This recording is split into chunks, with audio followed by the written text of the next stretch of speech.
programs, but international projects being funded by the European Commission, because currently all countries in the world can be involved in this kind of projects. So I will be speaking in the next 15-20 minutes about one program in particular, that is the Erasmus Plus program, that provides funding opportunities for universities. And I will give some examples of projects that were approved in the field, in the specific field of language teaching and learning. Well, I will start with sharing with you the objectives and priorities of the Erasmus Plus program that are quite general, as you can see. So one of the priorities is related to promotion of inclusion, to digital education, to environmental issues, to the promotion of participation. Who can participate? All those working in the field of education. So first of all, universities, but also schools, vocational education centers, technical higher education institutions, adult education centers, youth organizations, etc. The eligible countries, as I said now, all countries in the world can participate. Some countries are the so-called program countries. These are countries that are involved in the program and can participate in all actions. It doesn't matter whether or not they are EU member. For example, Norway can participate in the program, even though it's not a EU member.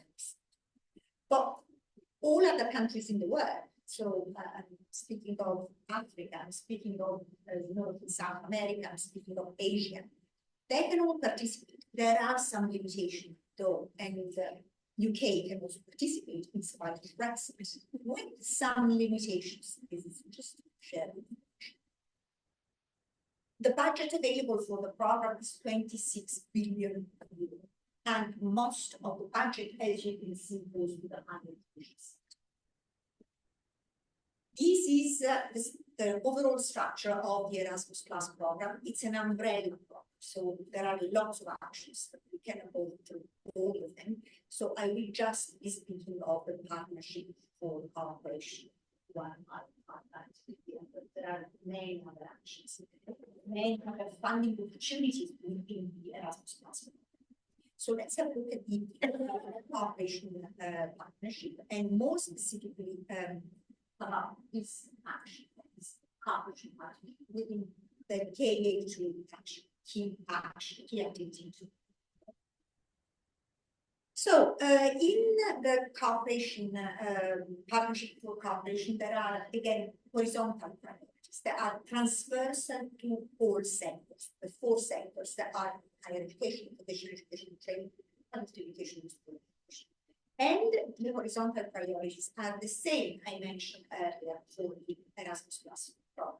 These apply to all projects that you are assigned to submit in the framework of the Erasmus Plus program. And then there are so-called field-specific priorities that apply to the different sectors.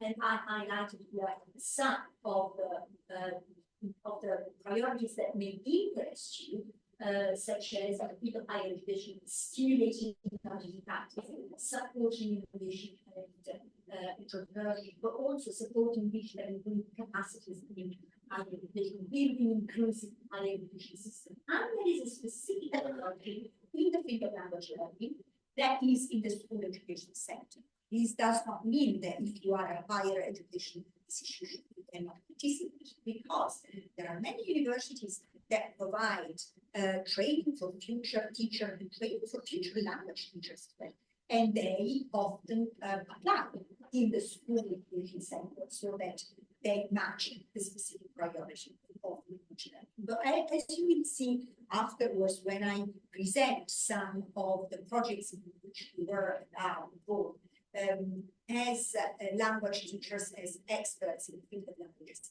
there are many proposals that we present. For the cooperation partnership project, the budget is up to 400,000 euro, and the duration is 2 years. It doesn't matter if the project has a duration of 2 years. You can still apply for 400,000 euros. So the publication of the call for proposal used to be in October, but this year it has been shifted to November. So the call for proposal for this year has not been published yet.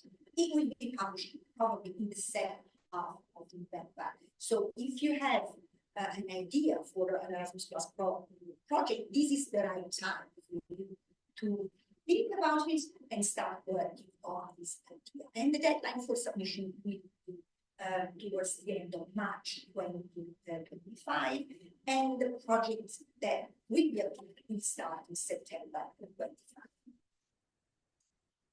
What can you do with an Erasmus Plus? The focus of Erasmus is to produce deliverable, educational deliverables. So there are programs such as Horizon Europe that focus on research. Erasmus focus on education, therefore on the production of deliverables that can be used in an educational context. What can you produce? You can produce joint curriculum. You can develop online teaching package, MOOCs. You can develop, you can collect existing teaching sources. So creating repositories or databases of teaching sources that are already existing and they are assessed by experts. You can produce manual and publications. This is something that those working in universities particularly like to publish books or ebooks. You can produce guidelines for all sorts of things. You can produce teaching models for new methodologies for teaching. You can collect case studies for good practice. You can create tools for assessment, self-assessment, and so on. So these are just examples.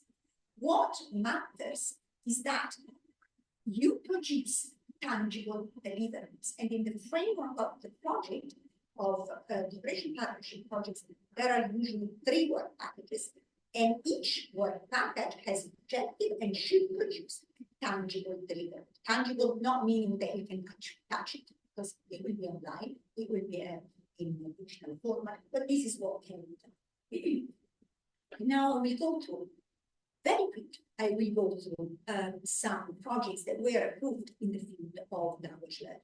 Now I will start with the project that was coordinated by our colleague Elisabetta, so the Queen project, and the aim of the project was to promote quality in language learning.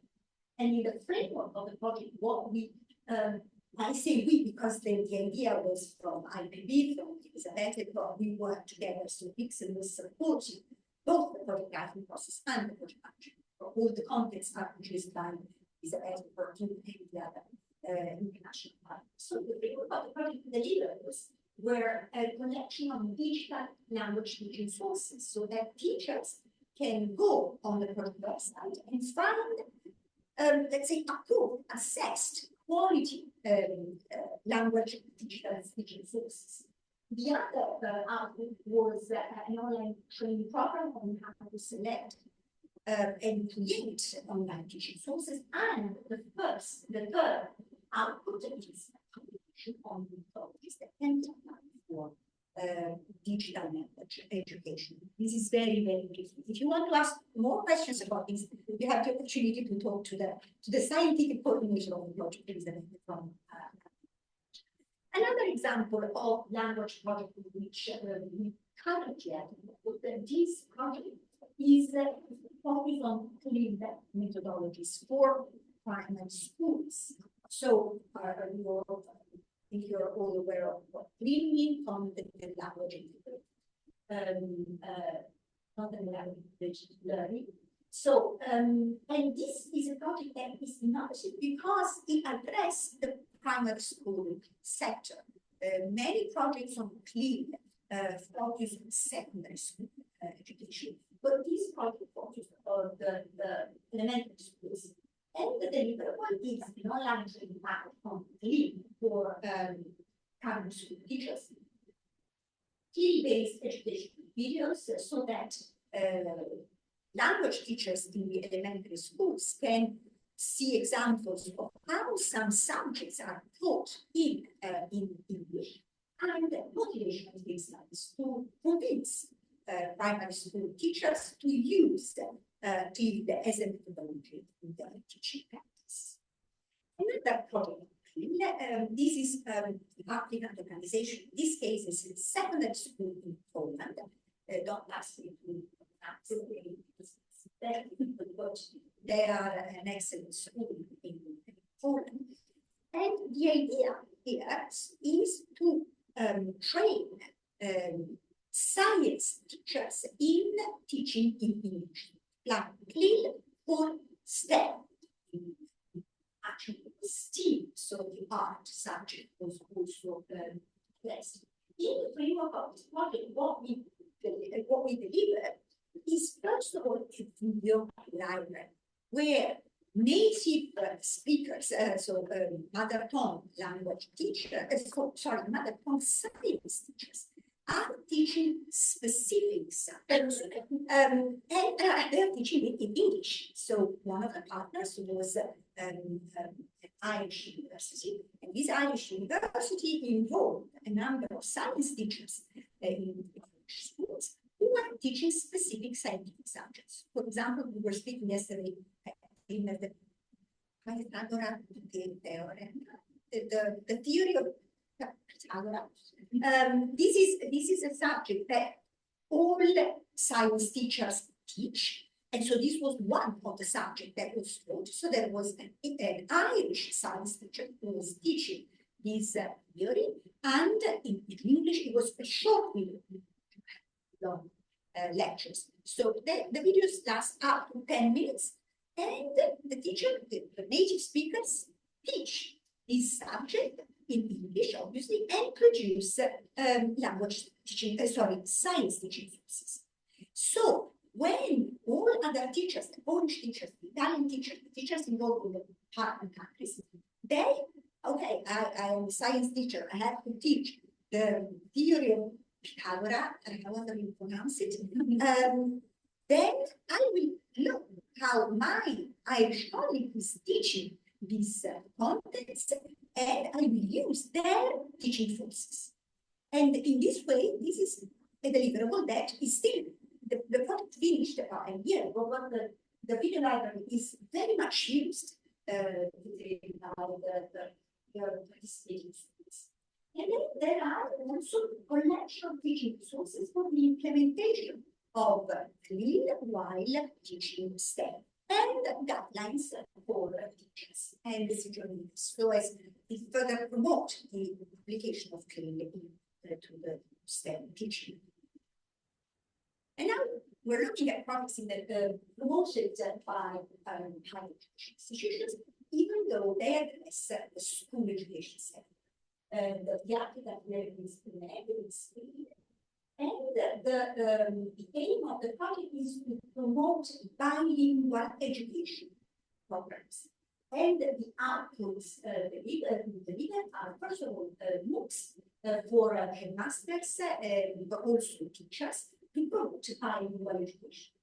Policy recommendation book and the collection of case studies of bilingual education that is developed in schools. So, as you see, this is a school education project. They were addressing the specific topic of promoting language learning in schools, but the applicant organization is a higher education institution.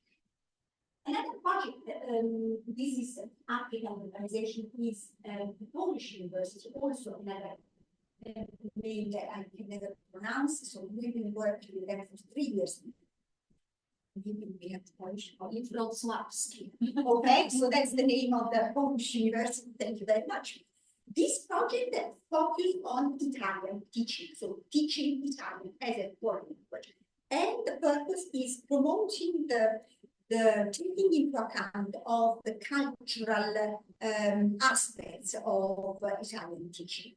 And for this purpose, there were methodological guidelines that units where the cultural context was very much taken into account, and the collection of audiovisual and multimedia teaching and learning materials. The sixth project I will briefly present to you is a project where the applicant is Norwegian. university. And the purpose is somehow similar to the first project that I presented to you, the Queen's project, with different and the purpose is to promote digital competences of language teachers at higher education level. And in this case, the first output is a report on the existing digital competences of teachers, a guide for language teachers to further develop their competences as well as toolkits and the collection of teaching sources. Another language project, this is promoted by the University of Elisabetta. And here the purpose is to produce teaching sources for language teachers in higher education to prepare their students for mobility. So the focus here is on the promotion of multilingualism, so that the students, the Erasmus students, are going all over the world with their activities. And the outputs here is a collection of language teaching sources for several languages. Moods and, again, the last project, very, very difficult is name. This is a project where the purpose is to promote the policy in language teaching and learning, making reference to the European language label. This is a label that the European Commission provided to the best language projects that were developed. How long do I have? You can 5 minutes. 5 minutes. Okay. So how to develop a project idea? The development of a project idea starts, first of all, with being aware of the specificities of the program you're working on. In this case, for Erasmus. So you have to be aware of which are the objectives and priorities of the Erasmus program. You have to make sure you do not reinvent the wheel. So you have to be aware of what has been developed already and exploit what has been learned and further build up on what has been developed, because of course the ideas you may have very often, they have already been implemented by someone else. But that should not discourage you, because you should start from what's already available and continue from that. Then you have to identify your targets and their needs. So before you further develop your idea, you have to demonstrate you know well who your target groups are. Are they language lecturers in higher education institutions? Are they students in higher education institutions? Or are they in-service teachers? And my advice is always to actually carry out a needs analysis. For example, sending out questionnaires to assess the needs. And then, on the basis of the assessed needs, you can define the project objectives that address the needs you have identified. To achieve your objective, you will have to identify specific activities that are usually organized in work packages. And then you will define the project results. Project results should always include tangible outputs as well, because of course, when you introduce an online teaching program that is addressed to university lectures, that's the tangible deliverable. But then there will be intangible deliverable. That is the acquisition of new skills and competencies by teachers. This is an intangible result now. And then you will be able to identify your potential partners at transnational.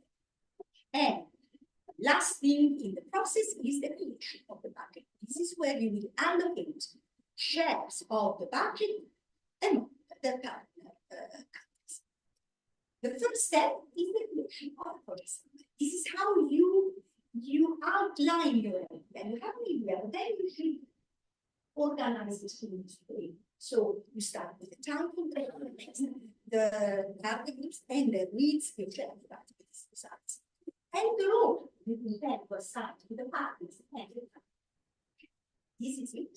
Thank you very much for the